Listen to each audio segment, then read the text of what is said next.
అంబేద్కర్ గారి ఆశయాలకు తగ్గట్టు నడుచుకుంటున్న ఒకే ఒక వ్యక్తి జగన్మోహన్ రెడ్డి గారు. ఆయన రాజ్యాంగంలో ఏదైతే కోరుకున్నారో ఎస్సీ ఎస్టీ బీసీ మైనారిటీయే కాకుండా మహిళలకు కూడా సముచిత స్థానం అలా రాజకీయంలో కానీ ఇలా ఫైనాన్షియల్ దీంట్లో కానీ వెల్ఫేర్స్లో కానీ ఏదైనా మీరు చూసుకోండి, అన్నిట్లో వాళ్ళకే ఫస్ట్ ప్రయారిటీ ఇస్తున్నారు.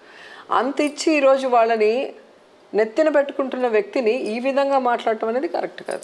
పదవులు ఇస్తున్నారు, పైసలు ఇవ్వట్లేదు అని కదా. ఎందుకు ఇవ్వలేదు?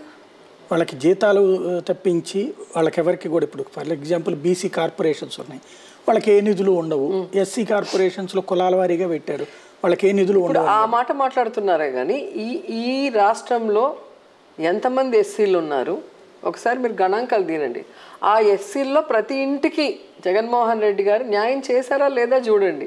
ఎవరో ఒకరిద్దరికి బెనిఫిట్ కోసం మాట్లాడుతున్నారే తప్ప అది స్పీచ్లు ఇవ్వడానికి బాగానే ఉంటుంది. అలా కాదు.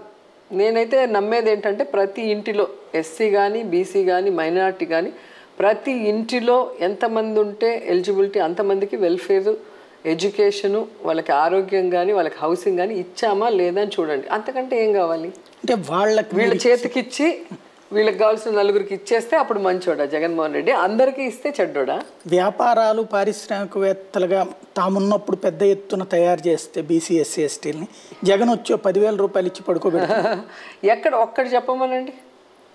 ఈరోజు తెలుగుదేశం పార్టీ గవర్నమెంట్లో ఎస్సీ ఎస్టీల పేరు మీద బిజినెస్ పెట్టామంటున్నారు తప్ప వాళ్ళు ఎవరు ఈరోజు ఏ స్థాయిలో ఉన్నారో ఒకసారి చూడండి. వాళ్ళ పేరు మీద ఉంది తప్ప వాళ్ళకి ఏమైనా అందుతున్నాయని చూడండి. కానీ ఈరోజు జగన్మోహన్ రెడ్డి గారు గవర్నమెంట్లో అన్నీ వాళ్ళే రాజులు. అది వాళ్ళు తెలుసుకోవాలి. కాబట్టి ఈరోజు చంద్రబాబు